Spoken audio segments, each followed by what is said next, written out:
This is a 1974 Datsun pickup truck that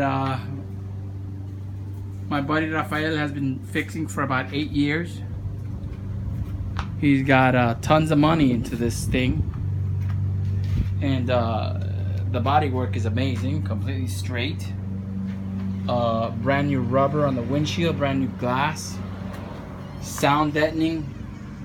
I think he's gonna change this steering column, but I mean the pedals have been painted and fixed up. Everything in the pickup truck, everything underneath.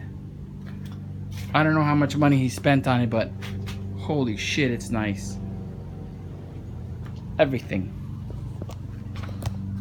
underneath it, it's new. This thing is gonna be worth $25,000 when he's finished with it.